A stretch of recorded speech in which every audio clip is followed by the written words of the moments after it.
सभी लोगों का बहुत बहुत स्वागत है सीएल के रीड एकेडमी के प्लेटफॉर्म पर। आइए आज हम पढ़ेंगे भारत में जो अभी हाल ही में राष्ट्रपति चुनाव हुआ है उसके बारे में। और हमारी नई राष्ट्रपति बनी है जो है द्रौपदी मुर्मू, जिनके बारे में भी जानेंगे। और हम इसमें जानेंगे कि कैसे होता है भारत में राष्ट्रपति चुनाव, इसकी पूरी डिटेल और पूरी जानकारी के बारे में जानेंगे।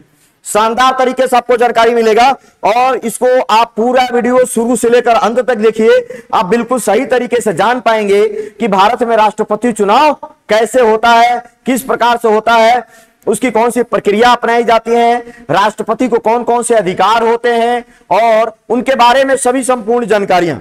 अब तक कितने राष्ट्रपति हुए हैं इनके बारे में भी आप जानेंगे। तो आइए जानते हैं भारत में कैसे होता है राष्ट्रपति चुनाव।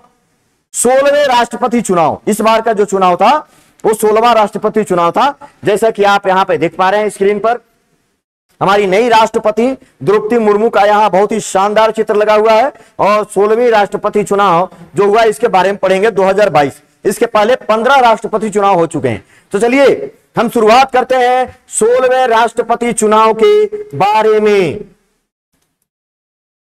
16वें राष्ट्रपति चुनाव के बारे में हाल ही में 16वां राष्ट्रपति चुनाव संपन्न हुआ है। और इस 16वें राष्ट्रपति चुनाव में एनडीए की उम्मीदवार, एनडीए का मतलब होता है ना national democratic alliance, NDA, national democratic alliance, Bhajpa और उसके संबंधित सहयोगी घटक दलों को एनडीए कहा जाता है। तो एनडीए के उम्मीदवार द्रौपदी मुर्मू और विपक्षी दलों के उम्मीदवार जसवंत सिन्हा, है ना, जसवंत सिन्हा ने भाग लिया इसमें 16वें राष्ट्रपति चुनाव में। एनडीए के उम्मीदवार द्रौपदी मुर्मू की इसमें जीत हुई और द्रौपदी मुर्मू को मिला 64% वोट। कुल वैलिड वोटों का लगभग 64% वोट उनको मिला। जसवंत सिन्हा को बाकी 36% वोट मिले थे, दो ही प्रत्याशी थे। तो ये आप जान सकते हैं द्रौपदी मुर्मू देश की पहली आदिवासी महिला राष्ट्रपति बनी है और ओवरऑल ये दूसरी महिला राष्ट्रपति हैं। भारत की पहली महिला राष्ट्रपति बनी थी हमारी प्रतिभा देवी सिंह पाटिल, जिनका कार्यकाल 2007 से 12 तक रहा था। इनका कार्यकाल शुरू हुआ है, द्रौपदी मुर्मू, इनका कार्यकाल शुरू हुआ है 25 जुलाई से 5 वर्षों के लिए हमारी राष्ट्रपति जो है चुनी गई है। तो इनके चुनाव प्रक्रिया, इन सब के बारे में अच्छे से जानेंगे। भारत की पहली आदिवासी महिला और दूसरी महिला राष्ट्रपति है भारत की, और ओवरऑल 15वीं महिला राष्ट्रपति हैं। 15वीं, चुनाव 16वां है, राष्ट्रपति 15वीं बनी है। क्योंकि राजेंद्र प्रसाद 2 कार्यकाल के लिए चुने गए थे, इसलिए व्यक्तिगत रूप से द्रौपदी मुर्मू देश की 15वीं राष्ट्रपति हैं। चलिए देखते हैं द्रौपदी मुर्मू के जीवन परिचय के बारे में हम देखेंगे। द्रौपदी मुर्मू का जीवन परिचय, इनका जन्म 20 जून 1958 को हुआ था। और एक और बात है, ये देश की सबसे युवा राष्ट्रपति भी बन गई। सबसे युवा राष्ट्रपति से तात्पर्य है कि या इसके पहले सबसे युवा राष्ट्रपति नीलम संजीव रेड्डी बने थे, जो एकमात्र ऐसे राष्ट्रपति है जो निर्विरोध चुने गए थे। तो जो है ये द्रौपदी मुर्मू भारत की एकमात्र, है ना, आदिवासी महिला और सबसे युवा राष्ट्रपति बन गई हैं। इनका जन्म हुआ था 20 जून 1958 ईस्वी को ऊपर बेड़ा गांव, मयूरभंज जिला, उड़ीसा में, है ना। उड़ीसा के ये रहने वाली है। इनके पिताजी का नाम है बिरांची नारायण टुंडू और इनके पति श्याम चरण मुर्मू, है ना, ये याद रखेंगे आप लोग। इनकी एक पुत्री है इतिश्री मुर्मू, है ना। इनके 2 बच्चे भी थे और उनके हस्बैंड भी थे, जिनकी जो है असामयिक डेथ हो गई, इनके पति और दोनों बच्चों की समय समय पर। लेकिन इनकी पुत्री है इतिश्री मुर्मू। जाति अनुसूचित जाति अर्थात संथाल जनजाति से बिलोंग करते वहां से आती हैं। और एक बहुत बड़ा अचीवमेंट है कि भारत जैसे दुनिया का सबसे बड़ा लोकतांत्रिक देश में एक महिला, आदिवासी महिला, जिसको भारत ने राष्ट्रपति पद तक पहुंचाया और उन्होंने अपनी दम पर, अपने क्वालिटी के दम पर राष्ट्रपति बनी। पेशा इनकी राजनीति का है और यह भारतीय जनता पार्टी से जुड़ी हुई है। आयु है 64 वर्ष 1 माह 5 दिन। आप निकालेंगे 25 तारीख तक, 64 वर्ष 1 महीने 5 दिन इनकी आयु है। द्रौपदी मुर्मू देश की सबसे युवा राष्ट्रपति बन गई है, आपको यह बात याद रखना है। और स्वतंत्रता के बाद देश में पैदा हुई, स्वतंत्रता के बाद देश में पैदा हुई पहली राष्ट्रपति। इसके पहले जितने भी राष्ट्रपति बने हैं सभी का जन्म स्वतंत्र भारत, स्वतंत्रता मिलने से पहले हुआ था। स्वतंत्र भारत में जन्मी पहली राष्ट्रपति हैं। तो इस तरीके से इनका स्वतंत्र भारत के बाद देश में पैदा हुई पहली राष्ट्रपति भी हैं, सबसे युवा राष्ट्रपति भी हैं। पाली आदिवासी राष्ट्रपति भी हैं। इनसे पहले सबसे युवा राष्ट्रपति नीलम संजीव रेड्डी थे। ये आपको याद रखना है, बेहद महत्वपूर्ण फैक्टों के साथ आपको बताया जाएगा। द्रौपदी मुर्मू ने अपनी ग्रेजुएशन की पढ़ाई भुवनेश्वर की रमा देवी महिला विश्वविद्यालय से किया था। रमा देवी महिला विश्वविद्यालय से किया था। राजनीति में आने से पूर्व द्रौपदी मुर्मू उड़ीसा में ही क्लर्क और शिक्षक के रूप में काम कर चुकी थी। फिर 1997 में उन्होंने भारतीय जनता पार्टी ज्वाइन किया और इसी वर्ष ओडिशा के रायरंगपुर जिले, इसी वर्ष 1997 में उड़ीसा के रायरंगपुर जिले से पहली बार पार्षद चुनी गई और नगर पंचायत की उपाध्यक्ष भी बनाई गई। तो ये इस तरीके से इनके करियर की शुरुआत हुई राजनीति में। 2002 से 2009 तक मयूरभंज जिला भाजपा अध्यक्ष भी यह रही थी। तो इस तरीके से बेहद महत्वपूर्ण प्रश्न इनसे बनेगा। मुर्मू 2000-2004 में उड़ीसा विधानसभा में 2 बार चुनी गई और 2000 से 2004 तक उड़ीसा सरकार में मंत्री भी रही। उड़ीसा सरकार में मंत्री रही थी। 2015 में द्रौपदी मुर्मू झारखंड की पहली महिला राज्यपाल भी नियुक्त की गई, जिन्होंने अपना कार्यकाल 5 साल पूरा किया। झारखंड की पहली महिला राज्यपाल नियुक्त की गई और झारखंड की पहली ऐसी राज्यपाल हैं जिन्होंने अपना कार्यकाल 5 साल पूरा किया। तो इस तरीके से यह भी याद रखें, झारखंड की राज्यपाल इन्होंने 2021 में झारखंड के राज्यपाल पद से इन्होंने अपना जो है कार्यकाल पूरा करके रिटायर हुई थी। अब देखते हैं कि राष्ट्रपति चुनाव कैसे होता है, पूरी प्रक्रिया के बारे में। यह तो था अभी तक द्रौपदी मुर्मू के बारे में। राष्ट्रपति का निर्वाचन जनता द्वारा प्रत्यक्ष रूप से नहीं होता है। इनका चुनाव होता है प्रत्यक्ष जनता के द्वारा, अप्रत्यक्ष रूप से, प्रत्यक्ष रूप से नहीं होता है ना। एक निर्वाचक मंडल के सदस्यों द्वारा इनका चुनाव होता है। निर्वाचक मंडल और निर्वाचक मंडल में कौन से लोग शामिल होते हैं? तो इसमें संसद के दोनों सदनों के निर्वाचित सदस्य, राज्य विधानसभा के निर्वाचित सदस्य और दिल्ली केंद्रशासित प्रदेश जो है, दिल्ली और पुडुचेरी जो विधानसभा है, इनके निर्वाचित सदस्य इसमें शामिल होते हैं। आप ध्यान रखेंगे कि दिल्ली और पुडुचेरी विधानसभा के जो सदस्य राष्ट्रपति के निर्वाचक मंडल में कब शामिल किए गए? तो 70वां संविधान संशोधन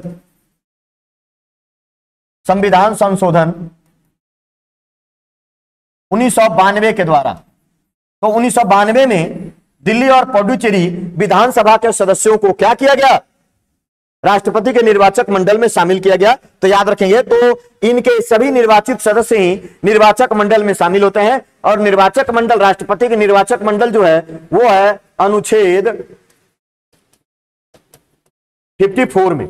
54 निर्वाचक मंडल की बात करता है ना। और राष्ट्रपति का पद है अनुच्छेद 52 में। अनुच्छेद 53 में राष्ट्रपति की शक्तियों के बारे में बताया गया है। तो ये आप निर्वाचक मंडल के बारे में ध्यान रखेंगे। और यही लोग जो है राष्ट्रपति चुनाव में मतदान करते हैं और डायरेक्ट मतदान करते हैं ये लोग। लेकिन जनता डायरेक्ट मतदान में भाग नहीं लेती, इनडायरेक्ट लेती है। तो बारे में, इनके बारे में ये ध्यान रखना है। अब देखिए, इस प्रकार संसद के दोनों सदनों के मनोनीत सदस्य, राज्य विधानसभाओं के मनोनीत सदस्य और राज्य विधान परिषदों के सदस्य, दिल्ली और पुडुचेरी विधानसभा के मनोनीत सदस्य राष्ट्रपति के चुनाव में भाग नहीं लेते हैं। यह भी याद रखना है। जब कोई सभा विघटित हो गई हो, जो कोई भी सभा, चाहे विधानसभा हो, लोकसभा हो, राज्यसभा, कोई भी सभा विघटित हो गई हो, है ना, तो उसके सदस्य राष्ट्रपति के निर्वाचन में भाग नहीं ले सकते। उसी स्थिति में जबकि विघटित सभा का चुनाव राष्ट्रपति के निर्वाचन से पूर्व न हुआ है, अगर कोई सभा विघटित हो गई है और राष्ट्रपति चुनाव से पहले उसका चुनाव नहीं हुआ, तो उसके सदस्य राष्ट्रपति चुनाव में भाग नहीं ले पाएंगे। ध्यान रखिएगा। संविधान में प्रावधान किया गया है कि राष्ट्रपति का निर्वाचन में विभिन्न राज्यों का प्रतिनिधित्व क्या हो? समान हो। साथ ही राज्यों तथा संघ राज्य के मध्य भी समानता हो। इसे प्राप्त करने के लिए राज्य विधानसभाओं तथा संसद के प्रत्येक सदन के मतों की संख्या निम्न प्रकार निर्धारित होती है। अब ध्यान रखेंगे, राज्य विधानसभाओं के और संसद सदस्यों के मतों का मूल्य निकाला जाता है। और कैसे निकाला जाता है? ध्यान रखिएगा। और इस तरीके से निकाला जाएगा कि क्या हो कि समानता स्थापित हो, सभी राज्यों और केंद्र शासित प्रदेशों में मतों का मूल्य क्या हो, उसका प्रतिनिधित्व समान रूप से। अब देखिए, ऐसे निकाला जाता है।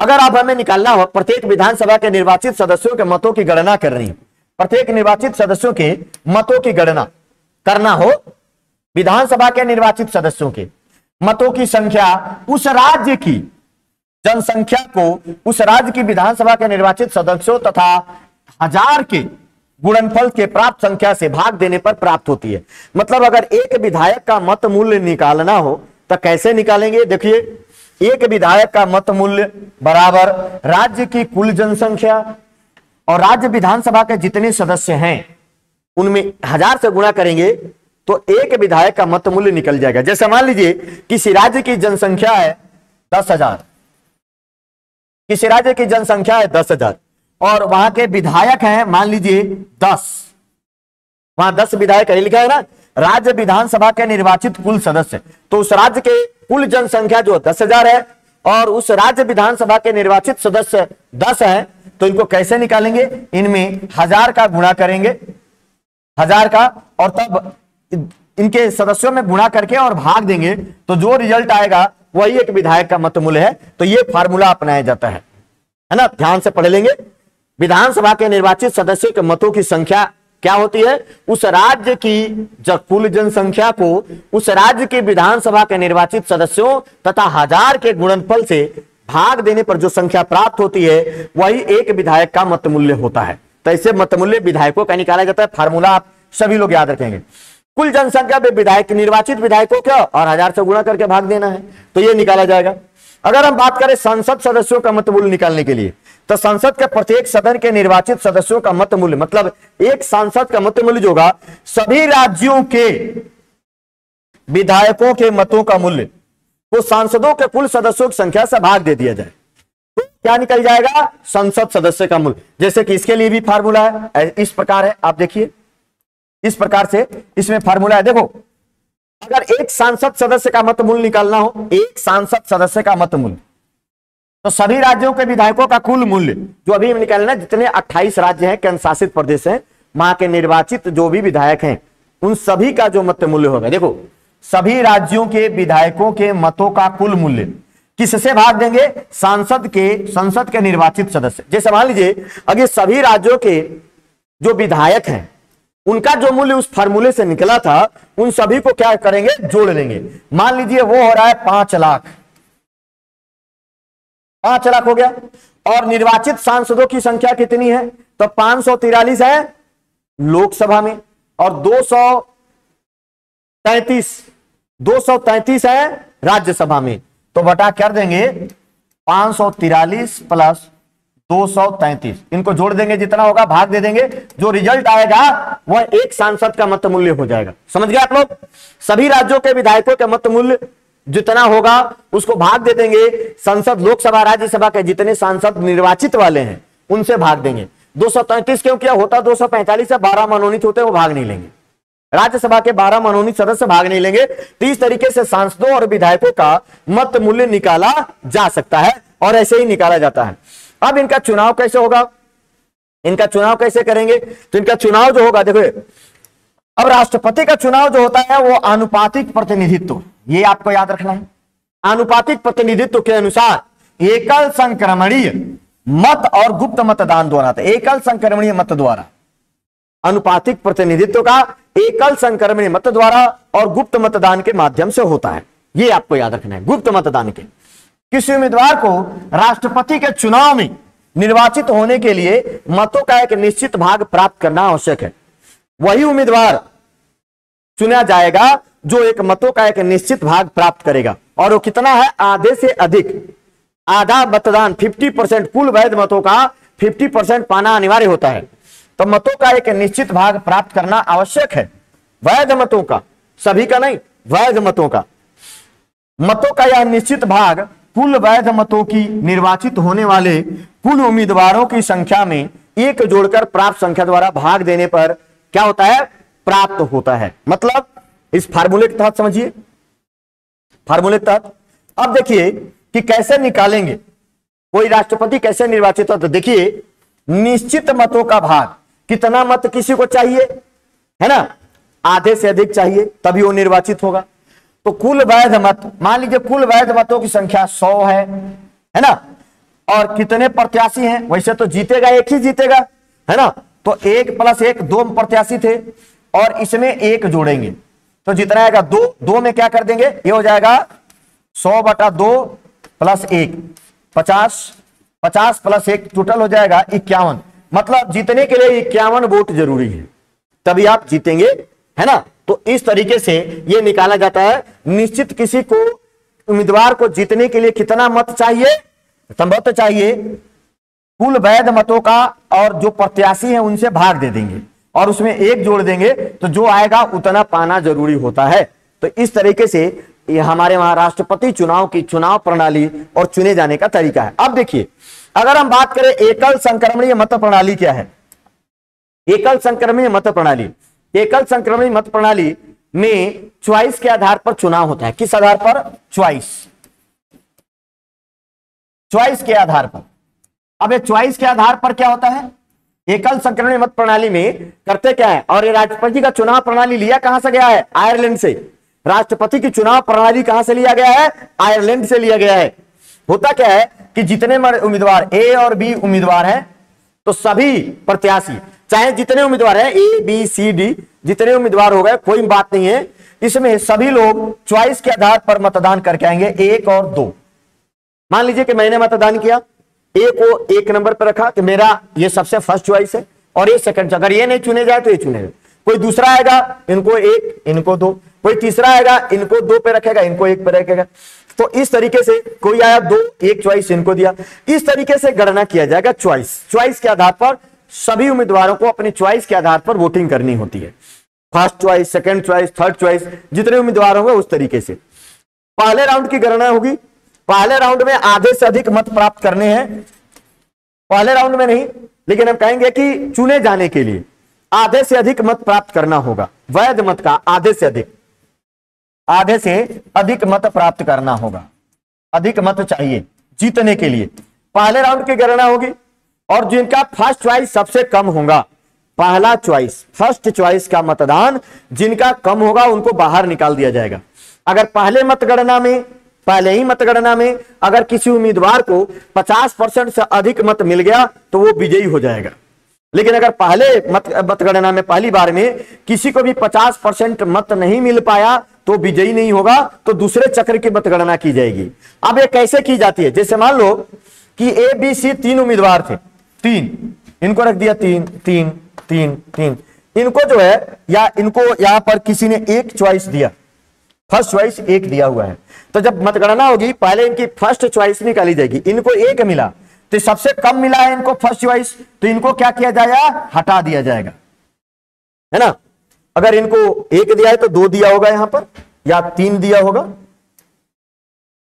यहां पर इनको 3 1 इस तरीके से दिया होगा। तो इस तरीके से जिसका फर्स्ट च्वाइस सबसे कम होगा उसको बाहर निकाल दिया जाएगा, और फिर बाकी सदस्यों के लिए सेकंड राउंड की मतगणना होगी, है ना। उसको बोलते हैं द्वितीय चक्र की मतगणना। तो द्वितीय चक्र की मतगणना होगी, तो इसका जो फर्स्ट च्वाइस है, इसने किसी को सेकंड च्वाइस दिया होगा, तो इसका फर्स्ट च्वाइस जो है, इसका मत उसके सेकंड वाले च्वाइस में आ जाएगा। इसने सेकंड च्वाइस यहां दिया हुआ था, इसका कहना था वोटर का कि हमने, हमारा फर्स्ट च्वाइस सी है, अगर ये नहीं निर्वाचित होता है तो ए निर्वाचित होगा, दूसरी च्वाइस। तो जब ये बाहर जाएगा तो इसका जो है इनमें आकर जुड़ जाएगा एक। तो इस तरीके से जोड़ा जाता है। सेकेंड राउंड की मतगणना होती है, और सेकेंड राउंड में की मतगणना में जिनको आधे से अधिक मत मिल गया उनको क्या कर दिया जाएगा? विजयी घोषित कर दिया जाएगा। पहले राउंड में नहीं हुआ 50% से अधिक, तो फिर दूसरे राउंड का होगा। दूसरे राउंड में नहीं हुआ तो तीसरे राउंड में होगा।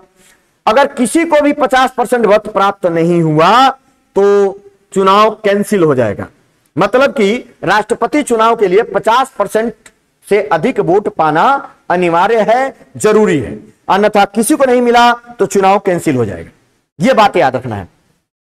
तो जहां तक मुझे लग रहा है अब आप लोग समझ गए होंगे, किसी च्वाइस देने के आधार पर, च्वाइस के आधार पर मतदाता मतदान करते हैं, है ना, इस तरीके से। और इस तरीके से फर्स्ट राउंड सेकंड राउंड की गणना होती है।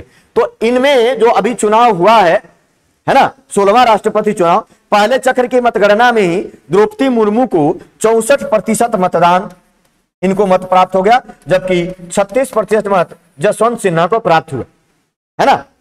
तो इस तरीके से द्रौपदी मुर्मू विजयी हुई। तो यही होता है, इसी तरीके से होता है राष्ट्रपति चुनाव में मतदान और मतगणना, इसी तरीके से होता है। और विजयी होने के लिए आधे से अधिक मत पाना आवश्यक है ना। क्लियर? चलिए आगे बढ़ते हैं। अब देखिए, निर्वाचक मंडल के प्रत्येक सदस्य को केवल 1 मत पत्र दिया जाता है। इसी का एक्सप्लेनेशन लिखा गया है। मतदाता को मतदान करते समय उम्मीदवारों के नाम के आगे अपनी वरीयता 1, 2, 3, 4 अंकित करनी होती है।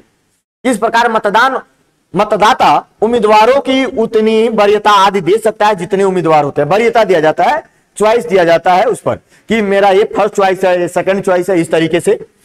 प्रथम चरण में प्रथम वरीयता के मतों की गणना होती है। यदि उम्मीदवार निर्धारित मत प्राप्त कर लेता है तो वह निर्वाचित घोषित हो जाता है, अन्यथा मतों के स्थानांतरण की प्रक्रिया अपनाई जाती है। स्थानांतरित इसको बोला जाता है एकल संक्रमणीय मत प्रणाली, है ना, है ना, एक सिंगल ट्रांसफरेबल वोटिंग सिस्टम कहा जाता है। अगर पहले राउंड में नहीं निर्वाचित घोषित हुआ, पहले राउंड में निर्वाचित घोषित हो जाता है, अगर नहीं होता है तो फिर से स्थानांतरण की प्रक्रिया चलाई जाएगी। प्रथम वरीयता के न्यूनतम प्राप्त उम्मीदवार वाले, प्रथम वरीयता के न्यूनतम मत प्राप्त करने वाले उम्मीदवार के मतों को रद्द कर दिया जाता है तथा इसके द्वितीय वरीयता के मत अन्य उम्मीदवारों के प्रथम वरीयता के मतों में जोड़ दिया जाता है, उसमें स्थानांतरित कर दिया जाता है। यह प्रक्रिया तब तक चलती है जब तक कोई उम्मीदवार निर्धारित मत प्राप्त नहीं कर लेता, और निर्धारित मत कितना है, 50% से अधिक निर्धारित मत है। तो इसी तरीके से चुनाव होता है और मतगणना होती है हमारे भारत में राष्ट्रपति चुनाव के लिए। तो बेहद महत्वपूर्ण, आप ध्यान रखेंगे। अब राष्ट्रपति चुनाव से संबंधित विवादों की जांच और फैसले उच्चतम न्यायालय में होते हैं। और अंतिम ध्यान रखेंगे, अगर राष्ट्रपति चुनाव से संबंधित कोई विवाद हो गया या जांच और फैसले सभी किसमें होते हैं, उच्चतम न्यायालय भारत के सुप्रीम कोर्ट में होते हैं, उनका फैसला अंतिम होता है ना। एक बात और जानिएगा, इस आधार पर राष्ट्रपति के चुनाव को, है ना, जो है चुनौती नहीं दिया जा सकता कि किसी राज्य के या किसी लोकसभा सीट खाली है या किसी राज्य का विधानसभा भंग है। अगर किसी राज्य का विधानसभा भंग है तो उसके मतदाता, उसके उम्मीदवार जो हैं, उसके विधायक राष्ट्रपति चुनाव में भाग नहीं लेंगे। तो इस आधार पर चुनौती नहीं दी जाएगी कि किसी राज्य का विधानसभा भंग हो गया था, है ना, और चुनाव करवा के ही राष्ट्रपति चुनाव करवाना जाना चाहिए, ऐसा नहीं होता। भंग है तो कोई बात नहीं, राष्ट्रपति चुनाव हो जाएगा, है ना। तो ये बात है। राष्ट्रपति की योग्यताओं के बारे में, अब देखो राष्ट्रपति चुना जाएगा, योग्यता क्या होनी चाहिए सबको पता होगा। राष्ट्रपति चुनाव के लिए भारत का नागरिक होना जरूरी है, लेकिन जन्म से नागरिक होना जरूरी नहीं है। नागरिकता जन्म से आवश्यक नहीं है, और भारत का नागरिक हो, 35 वर्ष की आयु पूरी कर चुका हो, लोकसभा का सदस्य निर्वाचित होने की योग्यता रखता हो, पागल और दिवालिया ना हो। नामांकन के लिए 50 प्रस्तावक और 50 अनुमोदक होने चाहिए। नामांकन के लिए क्या होना चाहिए, देखो 50 प्रस्तावक और 50 अनुमोदक होने चाहिए, है ना। 15,000 रुपए की जमानत राशि जमा करना पड़ता है रिजर्व बैंक ऑफ इंडिया में। जमानत राशि क्यों भाई, यदि कोई उम्मीदवार कुल वैध मतों का 1/6 मत प्राप्त नहीं कर पाता तो उसकी जमानत जब्त हो जाती है ना। जमानत जब्त ना हो इसके लिए जरूरी है कि उम्मीदवार कुल वैध मतों का कम से कम 1/6 मत अवश्य प्राप्त करे। चुनाव की रीति क्या है, अनुच्छेद 55 में बताया गया है कि अनुपातिक प्रतिनिधित्व का एकल संक्रमणीय मत प्रणाली और गुप्त मतदान के द्वारा होगा। इसमें जनता डायरेक्ट भाग नहीं लेगी, इसमें जनता के द्वारा चुने हुए प्रतिनिधि, सांसद और विधायक भाग लेते हैं। इसलिए राष्ट्रपति का चुनाव अप्रत्यक्ष चुनाव प्रणाली कहा जाता है। चुनाव अप्रत्यक्ष होता है। राष्ट्रपति चुनाव का तरीका आयरलैंड से लिया गया है। कौन सा, एकल संक्रमणीय मत प्रणाली कहां से लिया गया है, आयरलैंड से लिया गया था। Very very most important. राष्ट्रपति को शपथ दिलाते हैं कौन, अनुच्छेद 60 में दिया गया है कि राष्ट्रपति को कौन शपथ दिलाता है। तो राष्ट्रपति को सुप्रीम कोर्ट के मुख्य न्यायाधीश शपथ दिलाते हैं, या वो अगर नहीं है तो उनके द्वारा नामित कोई व्यक्ति राष्ट्रपति को शपथ दिलाएगा। तो एनवी रमन्ना ने शपथ दिलाया, भारत के राष्ट्रपति को मुख्य न्यायाधीश, भारत के मुख्य न्यायाधीश के द्वारा शपथ दिलाया जाता है, उनके द्वारा नामित कोई अन्य व्यक्ति। अनुच्छेद 56 में बताया गया कि कार्यकाल क्या होगा। तब पद ग्रहण करने की तिथि से राष्ट्रपति का कार्यकाल जो होता है वो 5 वर्ष का होता है, लेकिन वो तब तक पद पर बना रहेगा जब तक उसका उत्तराधिकारी चुनकर नहीं आ जाता, है ना। 5 साल का होता है, लेकिन जब तक उसका उत्तराधिकारी चुनकर नहीं आ जाता तब तक वो पद पर बना रहेगा, है ना। ये सारी बातें यहां पर लिखी हुई हैं। राष्ट्रपति अपना त्याग पत्र उपराष्ट्रपति को सौंपता है, ये भी याद रखना है आप लोगों को। त्याग पत्र मृत्यु या महाभियोग के द्वारा पद रिक्त होने पर उपराष्ट्रपति राष्ट्रपति के रूप में काम करता है, और जब उपराष्ट्रपति राष्ट्रपति के रूप में काम करता है तो उपराष्ट्रपति को, है ना, उस समय राष्ट्रपति के द्वारा दी जाने वाली सभी वेतन भत्ते और सुविधाएं प्राप्त होती हैं, ये भी लिखना है। और जो है 6 महीने के भीतर अगर राष्ट्रपति का पद खाली होता है तो 6 महीने के भीतर क्या करना होगा, चुनाव कराकर वो पद जो है भरना होता है। 6 महीने के अंदर चुनाव कराना होता है। राष्ट्रपति एक से अधिक कितनी बार भी चुनाव लड़ सकता है, चुना जा सकता है, एक से अधिक कितने बार भी, है ना, चुनाव जीत सकता है। और यह अनुच्छेद कौन से में है, अनुच्छेद 57 में बताया गया है कि राष्ट्रपति एक से अधिक कितने बार भी चुना जा सकता है। राष्ट्रपति दोनों सदनों द्वारा विशेष बहुमत से प्राप्त प्रस्ताव पारित करके हटाया जा सकता है। राष्ट्रपति लोकसभा या राज्यसभा के द्वारा एक प्रस्ताव पारित करके, और विशेष बहुमत से प्रस्ताव पारित होना चाहिए, 2/3 बहुमत वाला, इसी को विशेष बहुमत कहते हैं। तो दोनों सदनों, राष्ट्रपति संसद के दोनों सदनों द्वारा विशेष बहुमत से प्रस्ताव पारित करके हटाया जा सकता है। इसे महाभियोग कहा जाता है। महाभियोग में लोकसभा और राज्यसभा के सभी सदस्य भाग रखते हैं। यहाँ पे एक बात यह ध्यान रखना कि जब राष्ट्रपति को हटाया जाता है तो इसमें केवल लोकसभा और राज्यसभा के सदस्य ही भाग लेते हैं, और इसमें लोकसभा राज्यसभा के वो सदस्य भी भाग लेते हैं जो राष्ट्रपति चुनाव में भाग नहीं लिए थे, वो भी भाग लेते हैं, है ना। विधानसभा और विधान परिषद वगैरह का भाग नहीं लेते। राष्ट्रपति को 5 लाख रुपए वेतन दिया जाता है प्रति माह, और सभी सुविधाएं दिया जाता है, जैसे कि मुफ्त आवास, टेलीफोन सुविधा, सुरक्षा, वाहन, विदेश यात्रा, सब इनको मुफ्त दिया जाता है। और 5 लाख रुपए सैलरी प्रति माह होती है राष्ट्रपति की, है ना, ये याद रखेंगे आप लोग। सेवानिवृत्ति के बाद अंतिम माह के वेतन का 50% इनको क्या दिया जाता है, पेंशन भी दिया जाता है। अंतिम माह के वेतन का आधा पेंशन दिया जाता है। मतलब 5 लाख रुपए वेतन है तो उसका 1/2, 5 लाख का 1/2 मतलब 2.5 लाख। तो 2.5 लाख क्या दिया जाएगा, इनका जो है इस तरीके से उनको पेंशन दिया जाएगा। तो बहुत ही महत्वपूर्ण बात है, याद रखेंगे। वेतन, भत्ते एवं पेंशन भारत की संचित निधि पर भारित होता है ना। हमारे राष्ट्रपति को वीटो शक्तियां भी प्राप्त हैं। राष्ट्रपति को कौन कौन से वीटो, निरपेक्ष वीटो, निलंबनकारी वीटो और जेबी वीटो। तो हमारे राष्ट्रपति को वीटो शक्ति भी प्राप्त है, यह भी याद रखना है आपको। राष्ट्रपति अनुच्छेद 72 के तहत उनको न्यायिक शक्तियां भी प्राप्त है। मतलब वो क्षमादान कर सकते हैं, किसी की फांसी की सजा को माफ कर सकते हैं, कम कर सकते हैं, किसी की सजा को कम कर सकते हैं। तो इस तरीके से अनुच्छेद 72 के तहत इनको क्षमादान की शक्ति प्राप्त है। राष्ट्रपति तीनों सेनाओं के प्रमुख भी होते हैं। राष्ट्रपति तीनों सेनाओं के क्या होते हैं, प्रमुख, सर्वोच्च कमांडर होते हैं राष्ट्रपति, तीनों सेनाओं के सर्वोच्च कमांडर। राष्ट्रपति अनुच्छेद 123 के तहत अध्यादेश 6 माह के लिए जारी कर सकते हैं। अनुच्छेद 123 में बताया गया है कि राष्ट्रपति अध्यादेश जारी कर सकते हैं, है ना, जब संसद के दोनों सदन ना चल रहे हो या कोई एक सदन ना चल रहा हो, तो और ऐसी परिस्थिति में कानून की बहुत आवश्यकता हो, तब राष्ट्रपति क्या कर सकते हैं, अनुच्छेद 123 के तहत उनको विशेष शक्ति प्राप्त है कि वो अध्यादेश जारी कर दें। राष्ट्रपति को आपातकाल की घोषणा करने का भी अधिकार है। वो भारत में 3 प्रकार के आपातकाल होते हैं, राष्ट्रीय आपातकाल, वित्तीय आपातकाल और राष्ट्रपति शासन जैसी सुविधाएं। तो इस तरीके से आपातकाल घोषित करने का अधिकार सिर्फ भारत में राष्ट्रपति को ही है।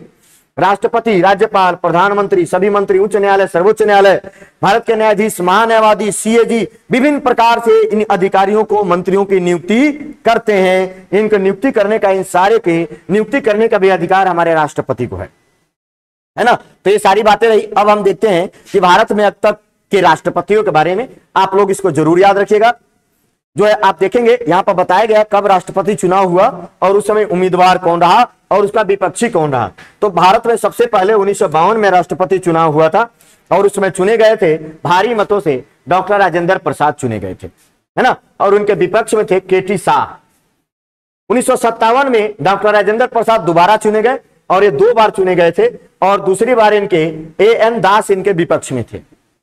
1962 में डॉक्टर सर्वपल्ली राधाकृष्णन जो है राष्ट्रपति चुने गए, जो कि उपराष्ट्रपति से राष्ट्रपति बनने वाले पहले व्यक्ति हैं। चौधरी हरिराम इनके विपक्ष में थे।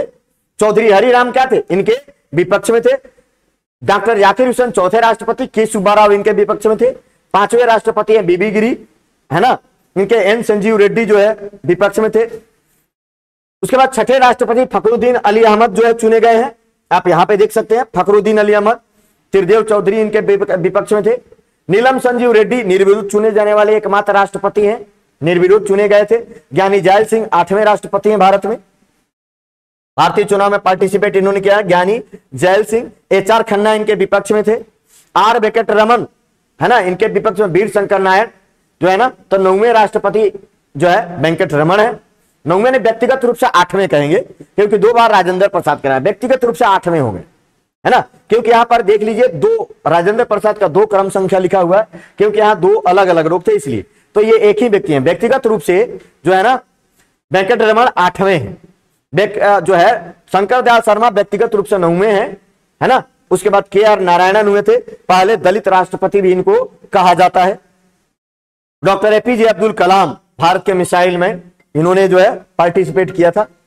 श्रीमती प्रतिभा पाटिल, श्रीमती प्रतिभा देवी सिंह पाटिल, भारत की पहली महिला राष्ट्रपति। BS शेखावत, भैरव सिंह शेखावत इनके विपक्ष में थे, 2007 से 12 तक थी। प्रणब मुखर्जी चुने गए थे, PS संगमा उनके विपक्ष में थे। 2017 में रामनाथ कोविंद चुने गए थे और इनके विपक्ष में मीरा कुमार थी। तो ये रामनाथ कोविंद 14वें राष्ट्रपति थे, ये भी याद रखेंगे।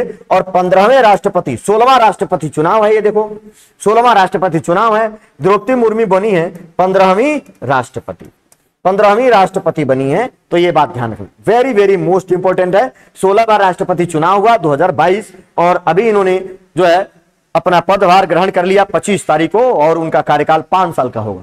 तो इस तरीके से आप बिल्कुल समझ चुके होंगे कि भारत में राष्ट्रपति चुनाव कैसे होता है और राष्ट्रपति की क्या क्या शक्तियां हैं। बहुत ही पावर, बहुत ही शक्तियां इनके पास होती है, लेकिन इन शक्तियों का प्रयोग वह स्वयं नहीं करते, शक्तियों का प्रयोग करते हैं मंत्री परिषद के सलाह पर, जो अनुच्छेद 74 में बताया गया है। तो आप इन पर डिटेल से, आप लोगों को इनका PDF भी मिल जाएगा, आप इनको डिटेल में पढ़िए और अच्छे से, जो लोग नहीं देख पाए शुरू से देखिए, आप समझ जाएंगे। किसी भी तरह के क्यूरी के लिए आप प्रश्न फोन कर सकते हैं और इसके बारे में जानकारी ले सकते हैं। तो चलिए, सभी लोगों का बहुत बहुत धन्यवाद हमारे साथ बने रहने के लिए। जय हिंद, जय भारत।